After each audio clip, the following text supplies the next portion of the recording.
Hello, my good friends. How are you today? May God bless you all. I will not introduce anything. You guys watch the video and feel it. Then let's evaluate together. The French Quarter pulsed with life, its cobblestone streets bathed in the sultry glow of red lanterns strung across ancient balconies. The air carried the sweet, powdered scent of beignets from Café du Monde, mingling with the briny tang of the Mississippi River. Inside the grand Creole ballroom of the Hotel Monteleone, the gala for the Black Arts Fund was in full swing. Crystal chandeliers cast a kaleidoscope of light over ivory linens and white magnolia centerpieces, while a Zydeco band filled the room with the infectious rhythm of banjos and accordions. The crowd, New Orleans elite mixed with artists and philanthropists, clinked glasses of bourbon and laughed, their voices rising like a tide. Zuri Jackson stood at the heart of it all, a vision in a silk kente gown that hugged her curves and shimmered with gold and emerald threads under the chandelier's glow. Her braids were swept into an elegant updo, a few tendrils brushing her bare shoulders, catching the light like polished onyx. At 32, Zuri was a force, a journalist turned non-profit director whose sharp mind and unyielding passion had made this gala possible. Tonight was her triumph, a fundraiser to support black artists across the South. But beneath her radiant smile, her heart was a storm. She scanned the room, her hazel eyes searching for a familiar face. Liam. Her husband Liam Harper, CEO of Harpertech, had promised to be here for once, but the clock on the wall ticked past 9, and the seat she'd reserved for him at the head table remained empty.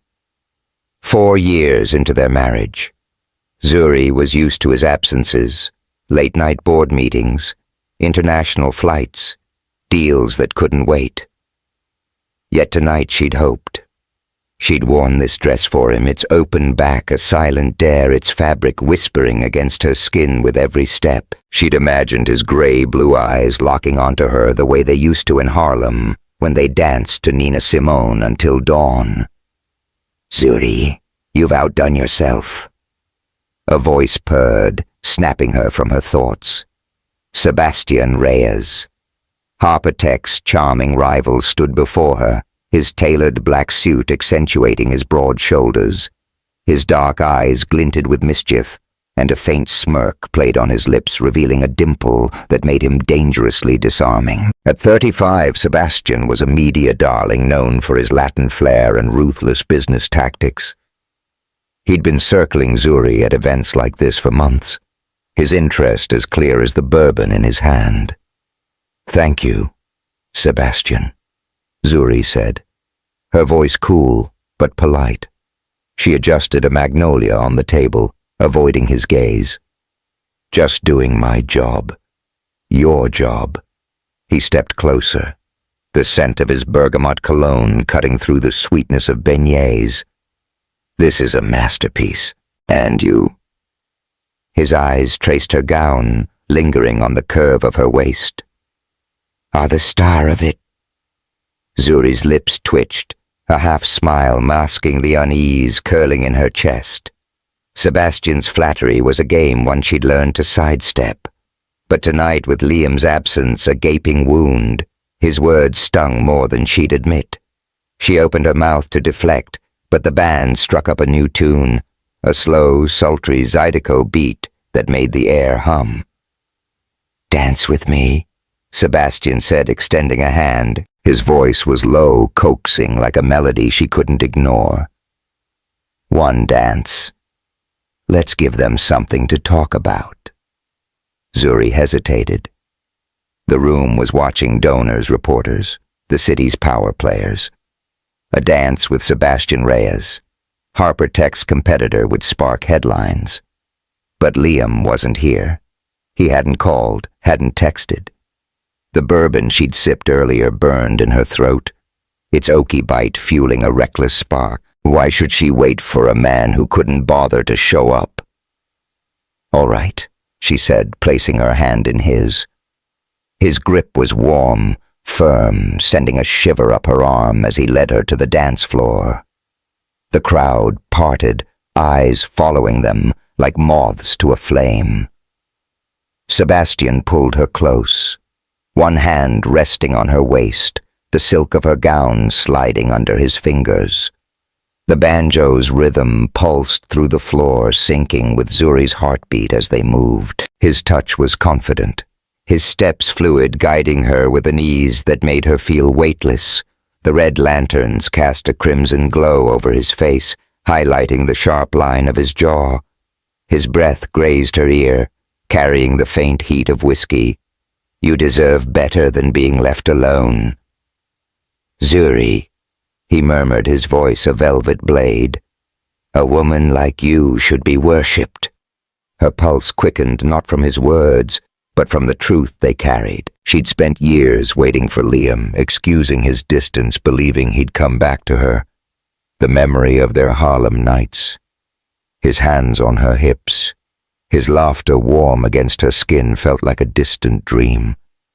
Sebastian's hand tightened on her waist, pulling her closer, and for a moment she let herself lean into it. The heat of his body, a dangerous comfort. Then a shift in the air, a presence she felt before she saw. The music seemed to falter, the crowd's chatter fading as a tall figure cut through the ballroom. Liam Harper stood at the edge of the dance floor, his gray-blue eyes burning with a fury Zuri hadn't seen in years. His charcoal suit was impeccably tailored, but his tie was loose, his dark hair slightly mussed as if he'd raced here from a meeting. At 35, Liam was still breathtaking, broad shoulders, a jawline sharp enough to cut glass, but it was the raw intensity in his gaze that stopped her cold. "Excuse me," Liam said, his voice low, commanding, slicing through the Zydeco like a blade. He stepped forward, his eyes locked on Sebastian. "But this is my wife." The room fell silent, every head turning. Sebastian's smirk didn't waver, but his grip on Zuri loosened Harper. He said, his tone mocking, "Didn't expect you to show up. Late as usual." Liam ignored him, his gaze never leaving Zuri. He extended a hand, his voice softer, but no less firm. "Zuri, come with me." Her heart pounded a mix of anger and longing. He hadn't called, hadn't texted, hadn't cared until now when another man held her. She wanted to slap him, to scream, but the weight of 100 eyes held her in place. She pulled away from Sebastian, ignoring his knowing chuckle, and took Liam's hand. His fingers closed around hers, hot and unyielding, sending a jolt through her body. He led her through the crowd, past the magnolia-draped tables, to a secluded balcony overlooking the quarter. The night air was heavy with the scent of river water and jasmine, the distant hum of Bourbon Street blending with the faint banjo still echoing from the ballroom. Zuri yanked her hand free, her gown swishing as she faced him, the silk catching the moonlight and revealing the curve of her shoulder. "What the hell?" "Liam," she snapped, her voice trembling with 4 years of pent-up hurt.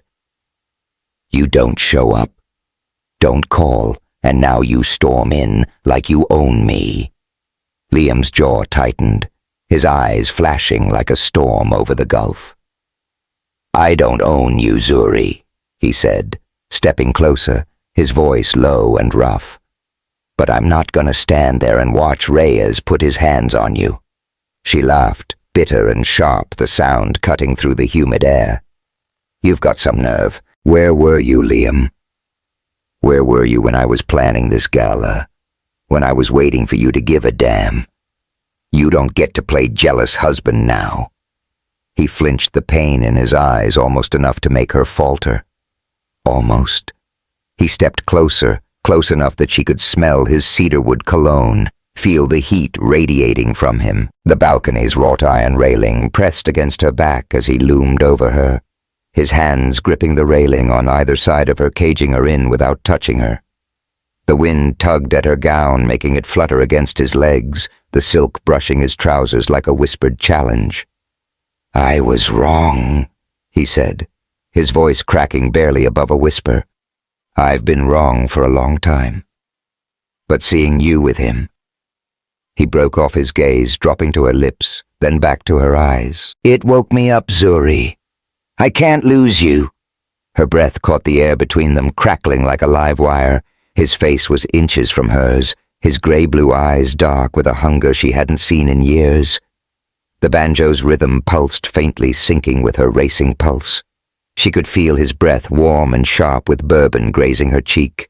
Her body betrayed her, leaning toward him, the silk of her gown sliding against her skin, amplifying every sensation. His hand lifted, hovering near her face, his fingers trembling as if afraid to touch her. She wanted to push him away, to run, but her feet stayed rooted, her heart screaming for the man she'd loved in Harlem. Liam, she whispered, her voice breaking. You don't get to do this, not after everything. His hand finally moved his fingers, brushing a tendril of hair from her cheek, the touch light but electric, sending a shiver down her spine. I know, he said, his voice raw, but I'm here now, and I'm not letting you go. For a moment, they stood frozen, the world narrowing to the heat of his touch. The jasmine-scented air, the distant wail of a saxophone. Her lips parted, her body swaying toward him, drawn by a pull she couldn't fight. His thumb grazed her jaw, slow and deliberate, igniting a fire under her skin.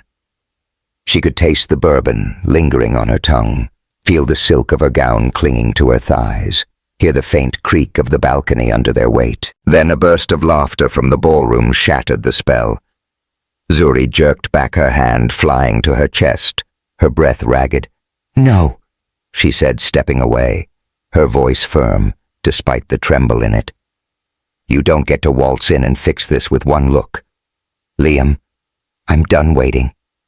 She turned her gown swirling and stormed back into the ballroom, leaving him alone on the balcony. The crowd's eyes followed her, but she didn't care. Her heart was a battlefield, torn between love and fury, hope and betrayal.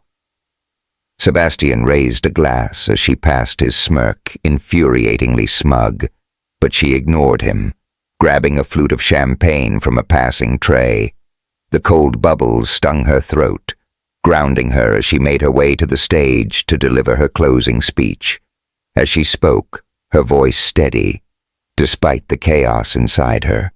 She felt Liam's gaze from the back of the room, heavy and unrelenting. She didn't look at him. She couldn't. But the weight of his presence, the memory of his touch, lingered like a bruise. Tonight had changed something, she wasn't sure what. But she knew one thing. Zuri Jackson was done being invisible. Thank you for igniting your heart with the fiery start of soul rekindled. If Zuri and Liam's electric clash at the gala set your pulse racing, smash that subscribe button and drop a comment with your favorite moment. Maybe that sultry dance with Sebastian or Liam's possessive storm-in. Share this story with your friends to spread the heat. And don't miss the next chapter of their soul-stirring journey. The Manhattan skyline glittered like a shattered mirror, its lights reflecting off the Hudson River and pouring through the floor-to-ceiling windows of Zuri Jackson's penthouse, perched on the 45th floor of a sleek Upper East Side tower. The apartment was a study in modern opulence. Marble countertops, a sprawling leather sectional, abstract murals inspired by the Harlem Renaissance. But tonight, it felt like a mausoleum. The air was heavy with the scent of rosemary from the steak Zuri had spent hours preparing, now cold on the dining table. A bottle of Napa Valley Cabernet sat unopened, its dark glass catching the flicker of a single candle. The table was set for two, but only one chair was occupied. Zuri sat alone, her silk robe slipping off one shoulder, revealing the curve of her collarbone. Her braids were loose, cascading over her back, and her hazel eyes stared at the empty plate across from her. It was their 4th wedding anniversary. She'd planned this dinner for weeks, hoping to recapture the spark of their Harlem days nights, when Liam Harper would spin her around a jazz club, his hands warm on her hips, his laughter a melody she could dance to forever. But the clock on the wall ticked past 10, and her phone lay silent. No call, no text, just a single message from Liam sent hours ago. Meeting ran late. Don't wait up. Her fingers tightened around her wine glass, the ruby liquid swirling but untouched. The taste of champagne from the New Orleans gala still lingered in her memory, sharp and fleeting, like the moment Liam had pulled her onto that balcony. His touch, his voice, his desperate plea, "I can't lose you," had reignited something in her. But now, sitting in this sterile penthouse, she wondered if it had all been a mirage. The memory of Sebastian Reyes's hands on her waist, his whiskey-scented whisper crept into her mind unbidden. She shook it off, her jaw clenching. She wasn't that woman. She wouldn't let loneliness make her weak. A knock at the door startled her. Zuri glanced at the clock, frowning. It was too late for deliveries, and Liam had a key. She tightened her robe and padded across the hardwood floor, the cool wood biting her bare feet. Opening the door, she found Jada Monroe, her best friend, leaning against the frame with a grin. Jada, a Brooklyn painter with a penchant for oversized earrings and unfiltered honesty, held a bottle of bourbon and a box of cupcakes from Magnolia Bakery Girl. "You look like you're planning a funeral," Jada said, breezing past Zuri into the penthouse. Her hoop earrings glinted under the recessed lights, and the scent of her coconut oil hair cream mingled with the rosemary still hanging in the air. "I knew you'd be up here brooding. Anniversary or not, you need some Jada magic." Zuri forced a smile, closing the door. "I'm fine, Jada. Just waiting." Jada set the bourbon and cupcakes on the counter, eyeing the untouched dinner. "Waiting for Mr. CEO to remember he has a wife." "Zuri, you're too fierce for this nonsense." She popped open the cupcake box, revealing chocolate swirls dusted with edible gold. "Eat you can't fix a marriage on an empty stomach." Zuri sank onto a bar stool, picking at a cupcake. The chocolate was rich, almost too sweet, coating her tongue as she sighed. "I thought New Orleans meant something." "He showed up, Jada. He was jealous, angry. I thought maybe he'd fight for us." Jada poured 2 fingers of bourbon into crystal tumblers, sliding one to Zuri. "Jealousy ain't love, babe. It's just a man marking his territory." "Where's he at now?" Still glued to his boardroom, Zuri's eyes dropped to her phone, the screen dark. The bourbon's oaky burn warmed her throat as she took a sip, grounding her. Jada was right, but admitting it felt like betraying the Zuri who'd fallen for Liam in a Harlem jazz club. The Zuri who'd believed in his dreams when he was just a broke coder with a vision. She'd used her media connections to get him investors, stood by him through sleepless nights and failed pitches. But now, Harper Tech was a billion-dollar empire, and she was a ghost in his world.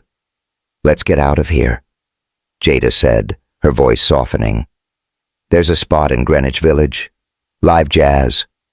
Good vibes. You need to breathe." Zuri hesitated, glancing at the cold steak, the flickering candle. "What if he comes home?" Jada raised an eyebrow, her gold earrings catching the light. "If he does, he'll find an empty penthouse and maybe realize what he's missing. Come on." An hour later, Zuri sat at a corner table in a Greenwich Village jazz club, the kind of place where the air thrummed with history. Dim neon lights cast a blue-green glow over the worn wooden tables, and the scent of espresso and bourbon hung heavy. A saxophone wailed its notes, curling around Zuri like a lover's embrace. She wore a simple black dress, its neckline plunging just enough to feel bold, her braids pulled into a high bun. Jada had dragged her here, but Jada was now at the bar, flirting with the bassist, leaving Zuri alone with her thoughts. "Mind if I join you?" a familiar voice asked. Zuri looked up to see Malik Turner, a young journalist from her nonprofit, his warm brown eyes crinkling with a smile. At 27, Malik was ambitious, with a quick wit and a passion for storytelling that reminded Zuri of herself a decade ago. "Only if you're buying," Zuri teased, gesturing to the empty chair. Malik laughed. sliding into the seat with a beer in hand. The neon light caught his locks, making them shimmer. "You killed it in New Orleans," he said, his voice earnest. "That gala, people are still talking." But he hesitated, his smile fading. "I saw something there. Or rather, someone. Liam with a woman at a tech event the same night. I didn't want to say anything, but..." Zuri's stomach dropped, the saxophone's wails suddenly too loud. "What kind of woman?" she asked, her voice tight. Malik shrugged, uncomfortable. "Some exec, maybe?" They were close, laughing. "I don't know, Zuri. I just thought you should know." Her fingers gripped the bourbon glass, the cold crystal biting her palm. She wanted to dismiss it, to call it a misunderstanding, but the seed of doubt took root. Liam hadn't mentioned any event. He'd stormed into the gala possessive and raw. But what if it was all a show? The thought made her chest ache. The bourbon's burn no longer enough to dull it. Before she could respond, the club's door swung open and Liam walked in. He looked exhausted, his tie gone, his white shirt unbuttoned at the collar revealing a sliver of his chest. His gray-blue eyes scanned the room, landing on Zuri and Malik. His jaw tightened, and for a moment Zuri saw the same fire from New Orleans, a man ready to claim what was his. He crossed the room in long strides, ignoring the curious glances from other patrons. "Zuri," he said, his voice low, almost a growl. "Can we talk?" Malik stood, sensing the tension. "I'll catch you later, Zuri," he said, giving her a nod before slipping away. Zuri didn't move, her eyes locked on Liam, her heart a tangle of anger and longing. "You're late," she said, her voice cold. "Again?" Liam pulled out the chair Malik had vacated, sitting close enough that she could smell his cedarwood cologne, feel the heat of his body. The neon light cast shadows across his face, highlighting the lines of stress around his eyes. "I know," he said, his voice softer now. "I got your text about dinner. I tried to make it, but you didn't." She cut in, her words sharp. "You never do, Liam. And now I hear you were at some event with another woman. Care to explain?" His eyes widened, a flash of guilt crossing his face. "It was a client," he said quickly. "A pitch for a merger. Nothing more." "Who told you?" "Does it matter?" Zuri leaned forward, her dress shifting, the neckline dipping lower. She saw his gaze flicker just for a moment, and it fueled her anger. "You don't get to act like I'm crazy for wondering, Liam. You've been gone for years. I don't even know who you are anymore." He reached for her hand, his fingers brushing hers, warm and calloused. The touch sent a jolt through her, and she hated how her body responded, how her skin hummed under his fingers. "Zuri," he said, his voice cracking. "I'm still the man who loved you in Harlem. I've just lost my way." She pulled her hand back, but he caught it again, his grip firmer, pulling her closer across the table. The saxophone slowed its notes low and mournful, wrapping around them like a cocoon. The club faded, and it was just them, the neon light painting her skin in hues of blue. His thumb grazed her wrist, slow and deliberate, igniting a spark that made her breath hitch. She could taste the bourbon on her tongue, feel the silk of her dress clinging to her thighs, hear the faint creak of the table as he leaned in. "Then find your way back," she whispered, her voice trembling. "Or let me go." His eyes darkened, his face inches from hers, his breath warm and sharp with coffee. "I can't let you go," he said, his voice raw. "I won't." For a moment she wanted to believe him. She wanted to lean in, to feel his lips on hers, to drown in the man she'd loved. But then his phone buzzed, the screen lighting up with a name. Claire, VP Finance. He glanced at it and the spell broke. Zuri yanked her hand free, her chair scraping as she stood. "Don't," she said, her voice steel. "Don't make promises you can't keep." She grabbed her purse, the bourbon glass wobbling as she brushed past the table. The saxophone wailed, echoing her heartbreak as she pushed through the crowd, ignoring Jada's worried call from the bar. Outside the village, streets buzzed with life taxis, honking neon signs flickering the air thick with the smell of rain and espresso. Zuri leaned against a brick wall, her breath ragged her dress catching the damp night air. Her phone pinged, a text from Sebastian Reyes. "Lunch tomorrow. You deserve better than waiting. Zuri." She stared at the screen, her thumb hovering over the reply button. The rain began to fall, soft and cold, soaking her dress. But she didn't move. Liam's touch still burned on her wrist, his words echoing in her mind. But so did Malik's warning, and the empty penthouse waiting for her. Zuri. Jackson was done waiting. But what came next? She didn't know. The Chicago skyline loomed like a fortress of glass and steel, its lights shimmering against the dark expanse of Lake Michigan.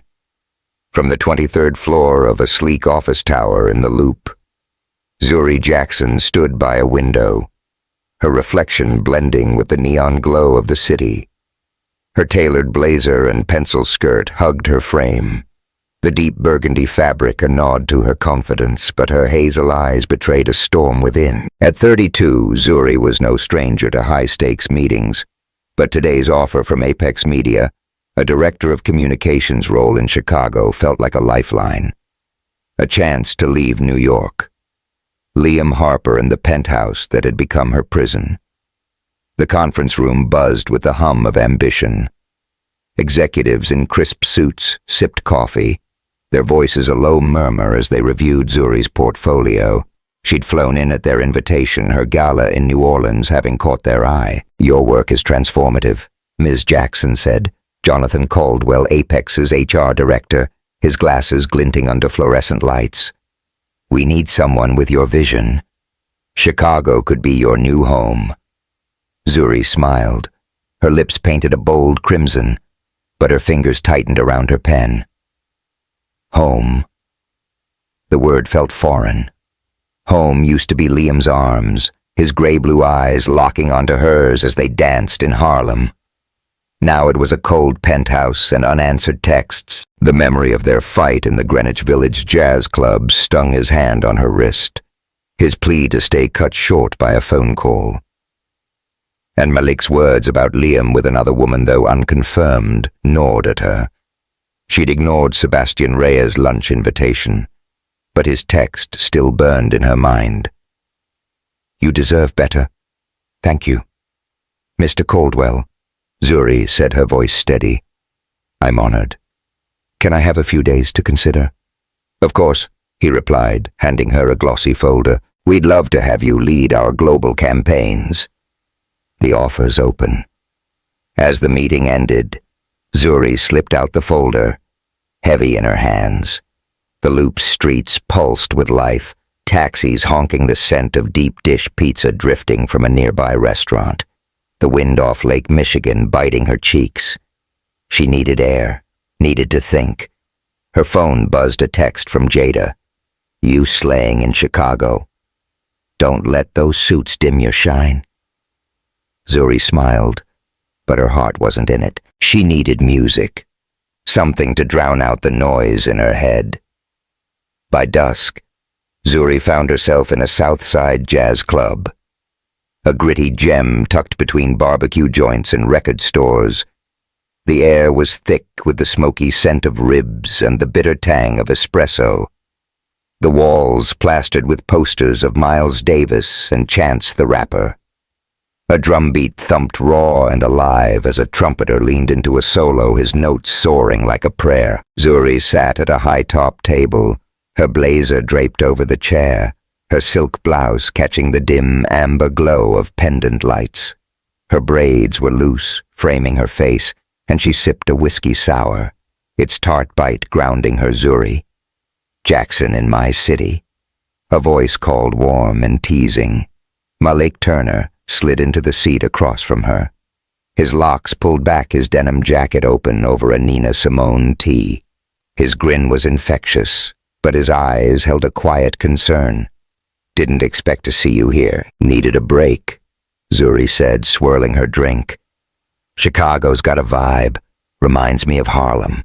But freer. Malik nodded, his beer bottle clinking against the table. Southside's got soul. You thinking about staying? I heard Apex is chasing you. She hesitated, the folder in her purse feeling heavier. Maybe New York's been a lot. He leaned forward, his voice softening. Because of Liam. Zuri's jaw tightened, the whiskey sour's bite lingering on her tongue. Before she could answer, a man at the next table, a middle-aged white guy in a cheap suit, leaned over, his voice loud and slurred. You're that gala chick, right? Got the job 'cause of your skin color. I bet diversity quotas, huh? The club didn't go silent, but it felt like it. The trumpeter's notes faltered and Malik's hand froze on his beer. Zuri's chest tightened, years of microaggressions flashing through her mind. Editors questioning her credentials, donors assuming she was lucky to be in the room. She set her glass down, her crimson nails glinting, and turned to the man, her smile sharp as a blade. Quotas, she said, her voice low. Dangerous. I earned my place with a master's degree, 10 years of bylines and a gala that raised $500,000 for black artists. If my skin color scares you, maybe you should check your own privilege. The man blinked, his face reddening, but he muttered something and turned away. Malik let out a low whistle, his grin returning. Damn, Zuri, you're a queen. She forced a laugh, but her hands trembled as she picked up her drink. The whiskey sour tasted bitter now, like the anger she'd swallowed for years. Malik reached across the table, his hand hovering near hers. You okay? He asked. Before she could answer, the club's door swung open and Liam Harper walked in. He looked out of place in his tailored navy suit, his dark hair slicked back, but his gray-blue eyes were locked on Zuri. The drumbeat pulsed, syncing with her racing heart. He crossed the room, ignoring the curious stares, and stopped at her table. His presence, a storm she couldn't escape. Zuri, he said, his voice rough, almost pleading. I need to talk to you. Malik stood, his jaw tight. She's good here, Harper. Maybe check your schedule next time. Liam's eyes flicked to Malik, a flash of jealousy crossing his face, but he didn't take the bait. Please, Zuri, he said softer now. 5 minutes. Zuri's throat tightened. She wanted to tell him to leave, to let her breathe, but the memory of his touch in the village, his fingers on her wrist, his breath warm, pulled at her. She nodded, standing, her silk blouse catching the amber light. 5 minutes, she said, her voice firm. Outside. They stepped into a small courtyard behind the club, the air cool and sharp with the scent of lake water and barbecue smoke. The city's neon lights painted the sky in hues of pink and blue, reflecting off the wet cobblestones. A faint hip-hop beat leaked from a nearby bar, blending with the distant crash of waves against the shore. Zuri crossed her arms, her blouse shifting to reveal a sliver of her collarbone, and faced Liam, her eyes hard. Why are you here, Liam? She asked, the wind tugging at her braids. You don't just show up in Chicago without a reason. He ran a hand through his hair, his suit jacket open, revealing the crisp white shirt beneath. I found something, he said, his voice low, raw. In the penthouse, a box of letters. Your letters. Zuri's breath caught her heart lurching. She'd written those letters over the years, poured her pain, her love, her loneliness into pages she never sent. One in particular haunted her, the night she'd lost their baby alone in a hospital while Liam was in Tokyo closing a deal. She'd hidden the box in a closet, unable to throw it away, but never wanting him to see. You had no right, she said, her voice trembling, her hands clenching into fists. Those weren't for you. I know, he said, stepping closer, his cedarwood cologne cutting through the barbecue smoke. But I read them, Zuri. All of them. The anniversaries I missed, the birthdays you spent alone, and the baby. His voice broke, his eyes glistening. I didn't know. I wasn't there. I failed you. Her chest ached. The memory of that hospital room, sterile, cold. Ella Fitzgerald's Summertime playing faintly on the radio, flooding back. She'd sat alone, her hands clutching her stomach, whispering to a child who'd never hear her. You weren't there, she said, her voice barely above a whisper, and I can't keep living like you will be. Liam stepped closer, close enough that she could feel the heat of his body, see the pain etched into his face. The neon lights cast shadows across his jaw, making his eyes look like a stormy sea. I'm here now, he said, his voice raw. I'm trying, Zuri. I don't know how to fix this, but I'm trying. He reached for her, his hand hovering near her arm, then settling on her elbow, his touch light but electric. The wind whipped her blouse, pressing it against her skin, amplifying the warmth of his fingers. She wanted to pull away, but her body betrayed her, leaning into him. The lake's chill forgotten. His other hand lifted, brushing a braid from her face, his thumb grazing her cheek, slow and deliberate. The hip-hop beat pulsed faintly, syncing with her racing pulse. She could taste the whiskey sour lingering on her tongue, smell the cedar wood and smoke, feel the silk clinging to her thighs. Liam, she whispered, her voice breaking. I can't trust you. Not yet. His hand stilled, his thumb resting on her cheek, his breath warm and sharp with coffee. I know, he said, his voice a low rumble. But I'm not giving up. For a moment, they stood frozen, the courtyard narrowing to the space between them, the neon lights painting her skin in shades of pink. His face was inches from hers, his eyes dark with a hunger that made her shiver. She could feel his heartbeat through his touch, hear the faint creak of his shoes on the cobblestones. Her lips parted, her body swaying toward him, drawn by a pull she couldn't fight. Then a shout from the club broke the spell, a drunk patron stumbling into the courtyard laughing. Zuri jerked back her hand, flying to her chest, her breath ragged. I need time, she said, stepping away, her voice firm. Don't follow me. She turned her heels, clicking on the cobblestones, and slipped back into the club, leaving Liam alone in the neon-lit courtyard. Inside, Malik raised an eyebrow, but didn't ask. Zuri grabbed her purse, her heart pounding, and headed for the door. The whiskey sour's tartness lingered, a reminder of her resolve. Chicago was her chance to start over, to be Zuri Jackson, not Liam Harper's wife. But his touch, his words and the letters he'd read burned in her mind, a fire she couldn't extinguish. As she stepped into the Chicago night, her phone pinged. A text from Sebastian. Heard you're in Chicago. Dinner tomorrow. She didn't reply, but the weight of her choices pressed heavier. The lake's waves crashed in the distance, and Zuri walked on, unsure if she was running from Liam or toward herself. South Beach pulsed like a fever dream, its neon lights bleeding pink and turquoise across Ocean Drive. The air was thick with the salty tang of the Atlantic, laced with the citrusy bite of mojitos from open-air bars. Salsa music spilled from a nearby club, its rhythm a heartbeat that made the night feel alive.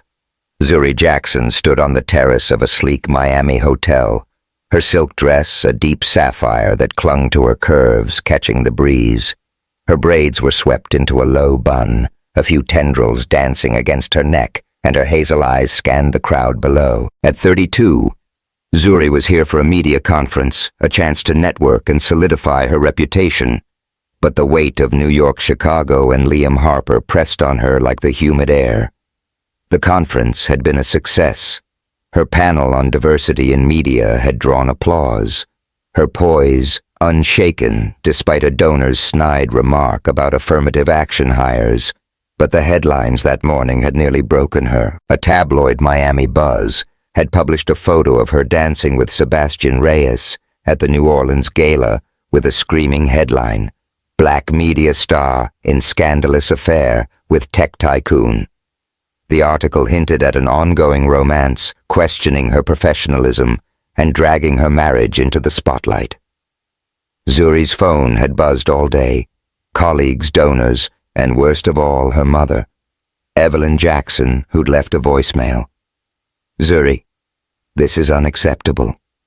Come home to Atlanta. End this farce with Liam." Zuri gripped the terrace railing, the cool metal biting her palms. She'd ignored Sebastian's texts since Chicago, sensing his charm was a calculated move, but this felt personal. The salsa beat pulsed below, syncing with her racing heart. She'd built her career on integrity, fought for every byline, every gala dollar. Now her name was a punchline, and Liam hadn't even called to check on her. The memory of their Chicago encounter, his fingers on her cheek, his voice breaking as he spoke of the baby they'd lost, felt like a cruel tease. He'd promised to try. But where was he now? Zuri Jackson hiding from the spotlight. Sebastian's voice cut through the music, smooth and teasing. He stepped onto the terrace, his white linen shirt open at the collar, his dark eyes glinting under the neon glow. The scent of his bergamot cologne mixed with the ocean air, and his smirk was as infuriating as ever. Zuri turned her dress swishing, catching the light like a wave. "If you're here to gloat about that article, save it," she said, her voice sharp. "I know you tipped them off." Sebastian raised his hands, feigning innocence, but his dimple betrayed a flicker of amusement. "Me? I'm flattered you think I have that much pull, but let's be real. Zuri, those vultures were bound to pounce. A woman like you, shining too bright. They love to tear you down." She crossed her arms, her crimson nails glinting. "Don't play innocent. Sebastian, you wanted this. You wanted to hurt Liam by dragging me into your game." His smirk faded, and for a moment his eyes softened, revealing a crack in his armor. "Maybe I wanted to hurt him," he admitted, stepping closer, his voice low. "He cost me everything. Once a deal that bankrupted my first company, left my fiancée walking out. But you..." He paused, his gaze tracing her face, lingering on her lips. "You're not a game, Zuri. You're a fire. I can't stop chasing."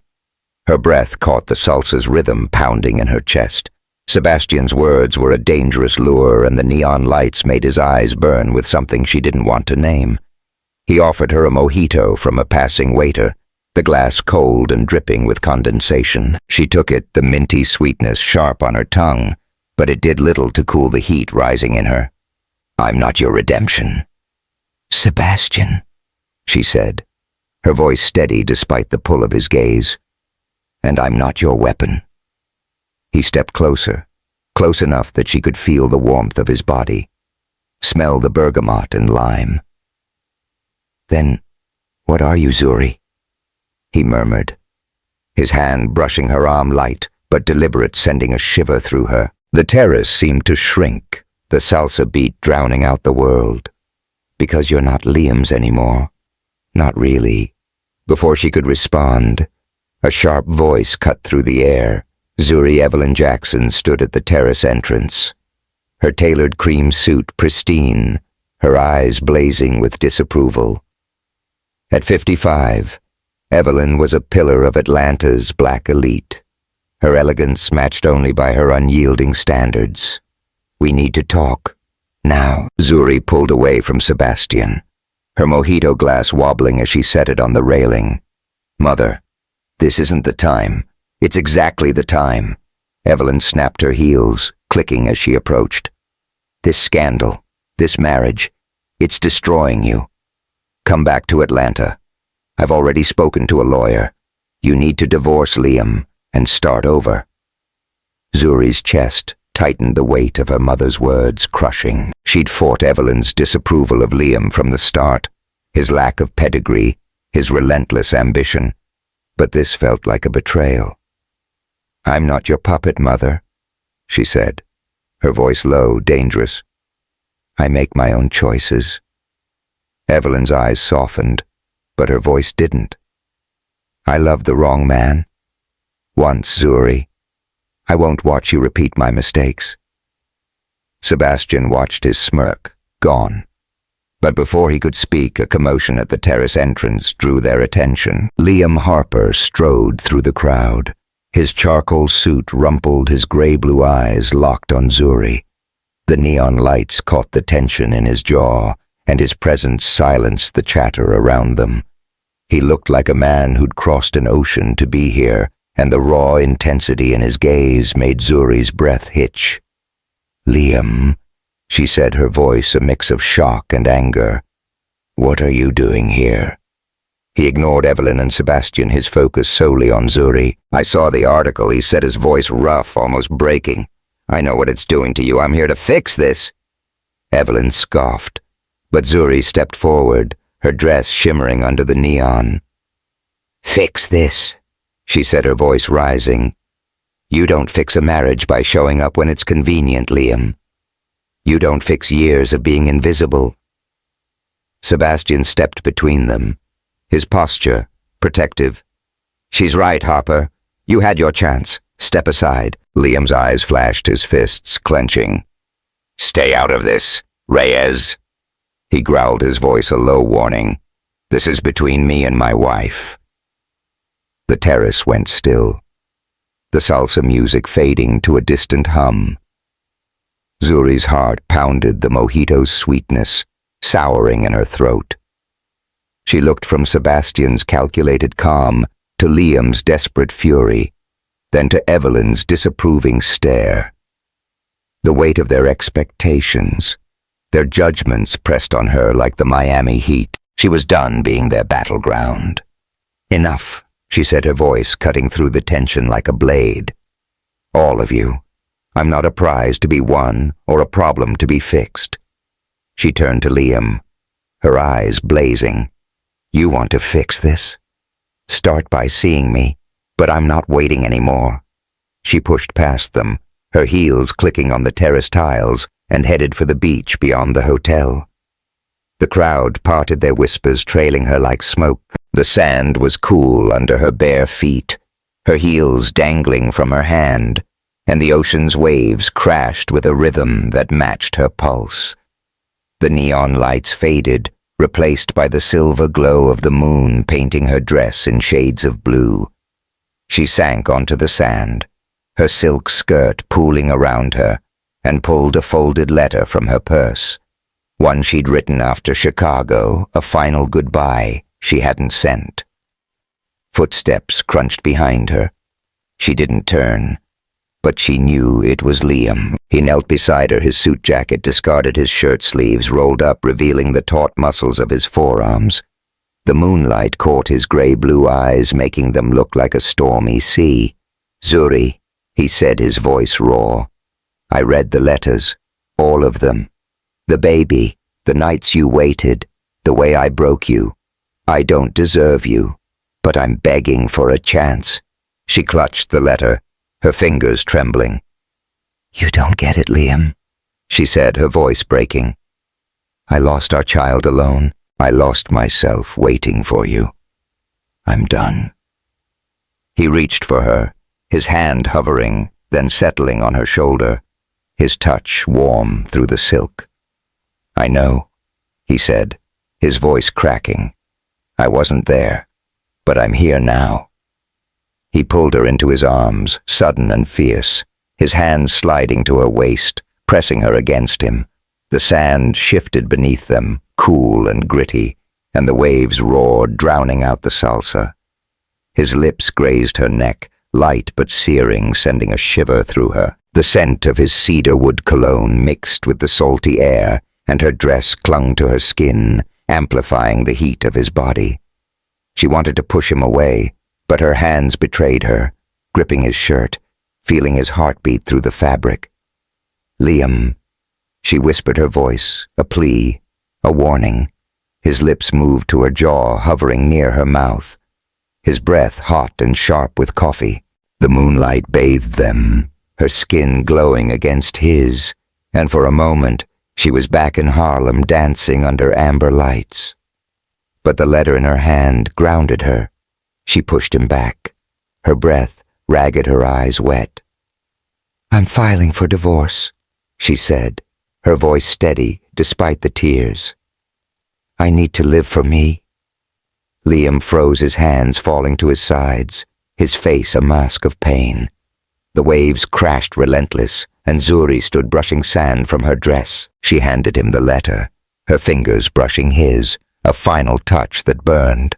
"Read this when I'm gone," she said, then turned, walking back to the hotel, the moonlight trailing her like a ghost. The San Francisco fog rolled in like a ghost, cloaking the city in a silver haze that blurred the edges of Fisherman's Wharf. The air was sharp with the briny scent of the bay, mingled with the buttery aroma of clam chowder from waterfront stalls. Gulls cried overhead, their calls mixing with the rhythmic crash of waves against the docks. Zuri Jackson stood at the edge of the San Francisco International Airport's arrivals terminal, her leather jacket zipped against the chill, her braids tucked under a knit beanie. Her hazel eyes scanned the crowd, not for a familiar face, but for escape. At 32, she'd come to San Francisco to start over, to sign the Apex Media contract and leave New York and Liam Harper behind. Her decision in Miami still burned in her chest. The letter she'd handed Liam on that moonlit beach, her declaration of divorce, was a line drawn in the sand. She'd spent the flight replaying it, his hands on her waist, his lips grazing her neck, the raw pain in his gray-blue eyes when she'd walked away. She'd meant every word, but the ache in her heart hadn't faded. The memory of their Harlem nights of Liam singing Nina Simone off-key to make her laugh haunted her. So did Sebastian Reyes's texts, persistent but unanswered. "San Francisco's lucky to have you. Dinner when you land." Zuri adjusted her suitcase, the wheels clacking on the terminal floor, and headed for the exit. The fog outside was thick, the neon signs of taxis glowing like beacons. She was about to hail one when a voice stopped her, low and unmistakable, cutting through the gull's cries like a blade. "Zuri." She froze, her heart lurching. Liam Harper stood 10 feet away, his charcoal coat open over a white shirt, his dark hair damp from the fog. His gray-blue eyes were locked on her, intense and unguarded, and his presence felt like a storm breaking over the bay. He looked exhausted, as if he'd flown straight from Miami, but there was a determination in his stance that she hadn't seen in years. "What are you doing here, Liam?" she asked, her voice sharp, though her hands trembled on her suitcase handle. The fog swirled around them, dampening her jacket, and the scent of sea salt stung her nose. "I read your letter," he said, stepping closer, his voice rough with emotion. "Every word. I know I don't deserve you, Zuri, but I'm not letting you go without a fight." Her throat tightened, the memory of that letter, her pain, her loss, her demand for freedom flashing through her mind. "You don't get to decide that," she said, her voice low. "Dangerous. I told you in Miami. I'm done." He shook his head, his eyes glistening in the neon light. "You're not done. Not with us. I know I broke you, Zuri. I know I wasn't there when you needed me most. But I'm here now, and I'm begging for one night. One dinner. If you still want to walk away after, I'll sign the papers." Zuri's breath hitched, the fog chilling her skin. She wanted to say no, to keep the wall she'd built, but his voice, raw, desperate, cracked something inside her. The airport buzzed around them, travelers' voices fading into the mist, and the neon lights painted her jacket in shades of green. "One dinner," she said finally, her voice firm. "That's it." The restaurant at Fisherman's Wharf was a cozy haven, its windows fogged from the warmth inside. Candlelight flickered across wooden tables, casting a golden glow over lobster rolls and steaming bowls of chowder. The air was rich with the scent of garlic butter and sourdough, and a soft jazz piano played in the background, its notes weaving through the clink of glasses. Zuri sat across from Liam, Her beanie discarded her braids, cascading over her shoulders. Her leather jacket hung on the chair, revealing a fitted black sweater that hugged her curves, and her crimson lipstick was a bold contrast to the candlelit shadows. Liam had barely touched his wine, his gray-blue eyes fixed on her as if she might vanish. He'd ordered her favorite crab cakes with a citrus glaze, a nod to their first date in Harlem, and the gesture, small but deliberate, tugged at her resolve. The wine's tart cherry notes lingered on her tongue, grounding her as she studied him. His shirt was unbuttoned at the collar, revealing a sliver of his chest, and the fog had left his hair slightly curled, giving him a boyish vulnerability she hadn't seen in years. "I canceled a merger today," he said, breaking the silence, his voice low. "Biggest deal of my career. I walked away because I needed to be here. For you." Zuri's fork paused, the crab cake untouched. "You expect me to applaud you for doing the bare minimum," she said, her voice sharp. "You don't get a medal for showing up, Liam." He flinched, but his gaze didn't waver. "I don't want a medal," he said. "I want you to know I'm changing. I've been blind, Zuri. I thought Harpertech was my legacy, but it's nothing without you." Her chest ached, the jazz piano's melody wrapping around her like a memory. She wanted to believe him, but the hospital room, the loss of their baby, the silence of his absence loomed large. "Words aren't enough," she said, her voice trembling. "You've said this before, in Chicago and Miami. Why should I trust you now?"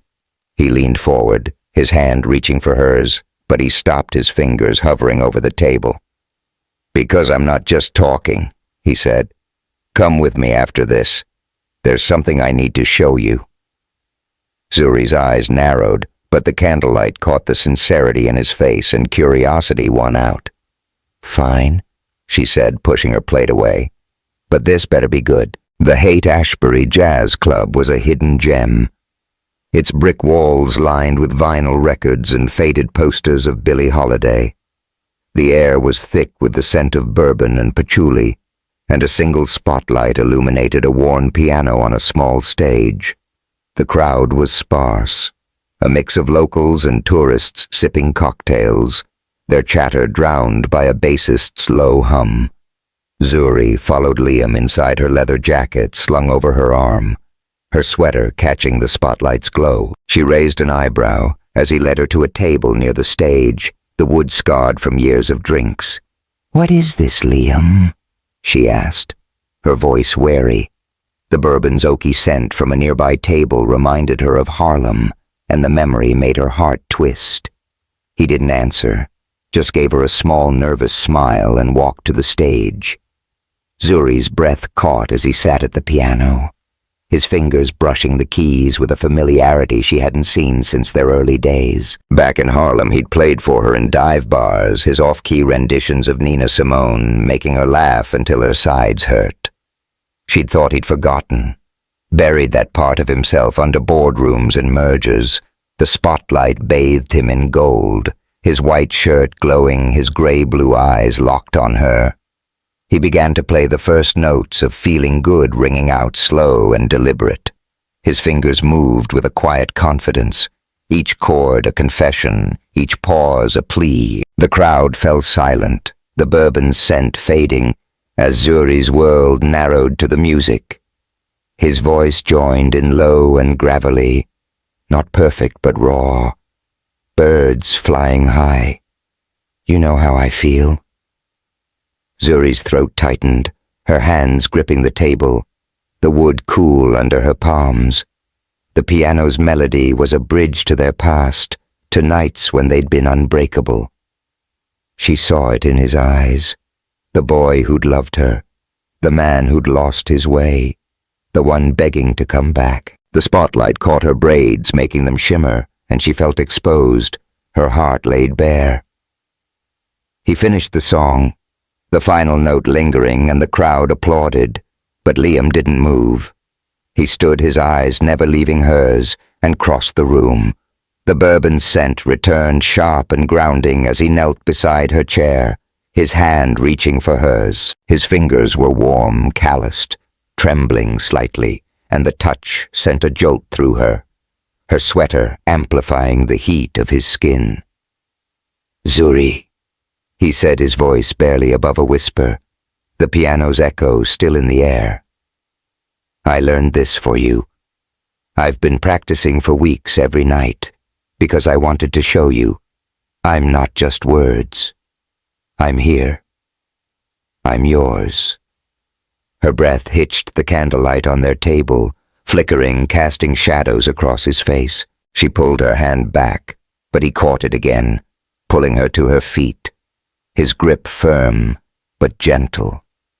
The club seemed to vanish, the crowd's murmurs fading, and it was just them, the spotlight painting her skin in gold. He led her to a corner near the stage where the brick wall was cool against her back, and stood close, his body inches from hers.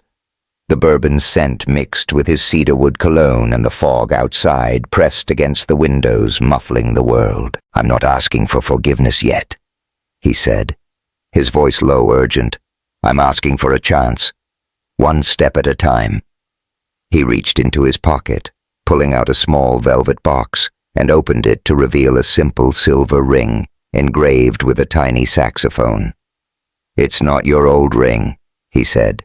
"It's a new start. If you'll let me try." Zuri's heart pounded the ring, glinting in the candlelight, the saxophone a nod to their Harlem nights. His hand lifted, brushing a braid from her face, his thumb grazing her cheek, slow and searing. The fog's chill was forgotten as his breath warmed her skin sharp with coffee and mint. He leaned in his lips, hovering near hers, so close she could taste the promise of him, feel the heat of his body through her sweater. The piano started again, a soft ballad, its notes wrapping around them like a vow. "Liam," she whispered, her voice trembling a mix of fear and longing. Her hands gripped his shirt, feeling his heartbeat, and for a moment she wanted to fall into him, to believe in the man at the piano. But the hospital room, the empty penthouse, the letter on the beach held her back. "I can't," she said, pulling away, her breath ragged. "Not yet. I need time." His face fell, but he nodded his hand, dropping the ring still in his palm. "I'll wait," he said, his voice raw. "As long as it takes." Zuri stepped back, her sweater catching the spotlight, her braid swaying. The bourbon scent lingered, a reminder of the night, and the piano's ballad followed her as she grabbed her jacket and left the club. The fog enveloped her, the bay's waves crashing in the distance, and her phone pinged another text from Sebastian, ignored. She clutched her purse, the Apex contract inside, and walked into the San Francisco night. The ring's image burned into her mind, a storm she couldn't outrun. The Brooklyn sunset burned like a promise, painting the sky in shades of coral and gold as it sank behind the Manhattan skyline. From a rooftop in Dumbo, the Brooklyn Bridge stretched across the East River, its cables glinting like threads of silver.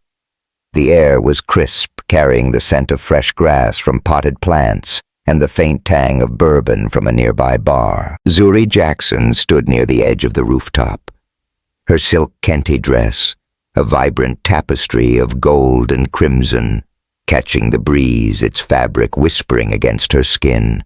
Her braids were loose, swaying gently, and her hazel eyes traced the bridge's silhouette, a symbol of connection she wasn't sure she could trust. At 32, Zuri had returned to New York after San Francisco, not to stay, but to decide. The Apex Media contract sat unsigned in her apartment, a choice she'd delayed for weeks. Liam Harper's piano performance in that foggy jazz club, the silver ring engraved with a saxophone, had shaken her resolve. He'd kept his word since then, texts every morning, handwritten letters slipped under her door, meetings canceled to meet her for coffee. He'd even funded a black arts gallery in Harlem, her dream project without asking for credit. But the scars of their past, the empty penthouse, the lost baby, the years of silence still lingered, and Zuri wasn't ready to fall again. Not yet. The rooftop was alive with the opening of her gallery's first exhibit. A celebration of black artists' murals by Jada Monroe adorned the walls, their bold strokes capturing Harlem's pulse, and a jazz quartet played in the corner, their saxophone weaving through the crowd's chatter. Zuri had invited Liam, a test of his commitment, but she hadn't expected him to show, not after Miami, not after her divorce ultimatum. Yet here he was across the rooftop, his gray-blue eyes locked on her, his white shirt open at the collar, his dark hair catching the sunset's glow. He looked like the man she'd loved in Harlem, but different, humbler, more present. Zuri. Jada's voice broke her thoughts, bright and teasing. Her best friend sauntered over her oversized earrings, glinting her paint-splattered jumpsuit a testament to her art. "This exhibit is fire, girl. You're out here changing the game." She lowered her voice, nodding toward Liam. "And Mr. CEO's been staring at you all night. You gonna give him a chance or keep him sweating?" Zuri smiled, sipping her bourbon, its oaky burn grounding her. "He's got to earn it, Jada. I'm not that girl waiting in the penthouse anymore." Jada grinned, her earrings swaying. "That's my queen. But don't make him sweat too long. He's looking like a lost puppy over there." Zuri laughed, but her eyes drifted to Liam. He was talking to a donor, his smile polite but distracted, his gaze flicking to her every few seconds. The jazz quartet shifted to a slow rendition of My Funny Valentine, its notes curling around her like a memory. She danced to this song with Liam in Harlem, his hands on her hips, his laughter warm against her ear. The bourbon's warmth spread through her, and she wondered if she could find that Zuri again. As the crowd thinned, Liam approached a canvas wrapped in brown paper under his arm. The sunset cast a golden halo around him, and the scent of his cedarwood cologne cut through the grass and bourbon. "Zuri," he said, his voice low, nervous. "Can we talk? Somewhere quiet?" She hesitated, the saxophone's melody tugging at her heart. "All right," she said, leading him to a secluded corner of the rooftop where potted ferns created a green curtain. The bridge loomed in the distance, its lights twinkling, and the air was cool, brushing her bare shoulders. Her kente dress shimmered, catching the last rays of the sunset, and Liam's eyes traced her soft but intense. "I got you something," he said, handing her the canvas. "Jada painted it. I asked her to capture us." Zuri unwrapped the paper, her breath catching. The painting showed them dancing in a Harlem jazz club, their silhouettes bathed in amber light. A saxophone player in the background. Jada had scrawled a note on the frame. "You started here. Keep going." Tears pricked Zuri's eyes. The bourbon's burn, forgotten as she traced the canvas. The memory of those nights flooding back. "Liam," she said, her voice trembling. "This is beautiful, but it doesn't erase the past." "I know," he said, stepping closer, his voice raw. "I'm not asking for a clean slate. I'm asking for a chance to build something new. I've changed, Zuri. No more late nights, no more mergers over you. I'm here every day, if you'll let me." She set the canvas down, her hands shaking, and faced him. The jazz quartet's melody softened the saxophone, a gentle hum, and the rooftop seemed to shrink the world, narrowing to the space between them.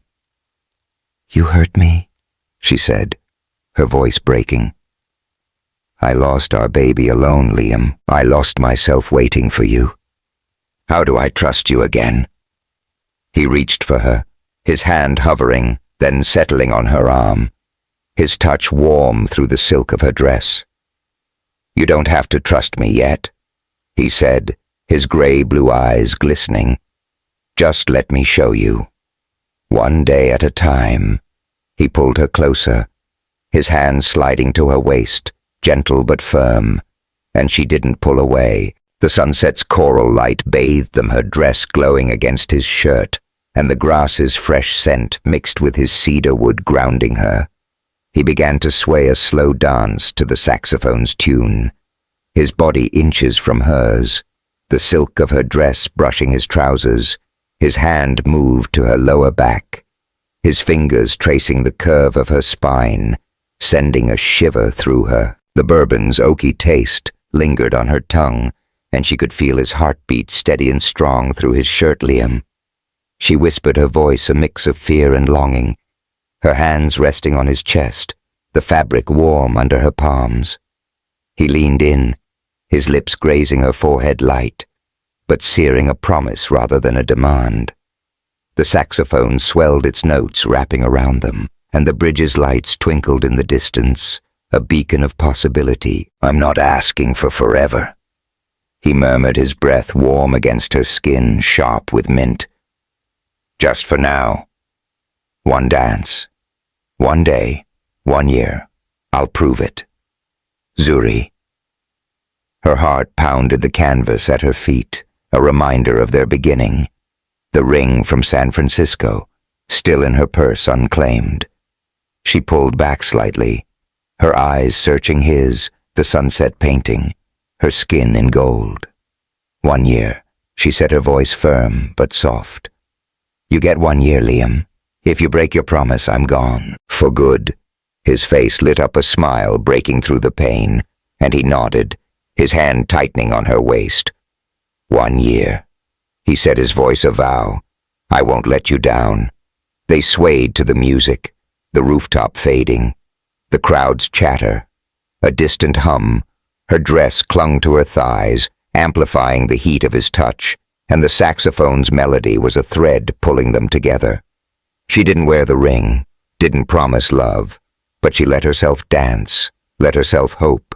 The bourbon's warmth spread through her, and the bridge's lights burned bright, a symbol of the path ahead. As the song ended, they walked back to the exhibit, hand in hand, the canvas under Liam's arm. Jada caught Zuri's eye, her grin wide and mouthed, "About damn time." Zuri laughed, the sound light free, and for the first time in years, she felt like herself, not Liam's wife, not a scandal's victim, but Zuri Jackson, a woman choosing her own future. They ended the night at the Harlem Jazz Club, where they'd met, the same amber-lit dive bar where Liam had first sung Nina Simone off-key. The air was thick with the scent of bourbon and soul food, and the saxophone player nodded as they took the dance floor. They moved slowly, her dress brushing his shirt, his hands steady on her hips, and the music carried them back to their beginning. Zuri didn't know if 1 year would be enough, if Liam could keep his promise. But tonight, under the amber lights, she let herself believe in the possibility of love rekindled. Thank you for burning bright with soul rekindled. Zuri and Liam's journey has been a wild ride, and we're so grateful you joined us. Hit that subscribe button to catch more stories that spark your heart, and drop a comment with your favorite moment, maybe their rooftop dance or that Harlem reunion. Share this tale with your friends to spread the love, and we'll see you in the next fiery adventure.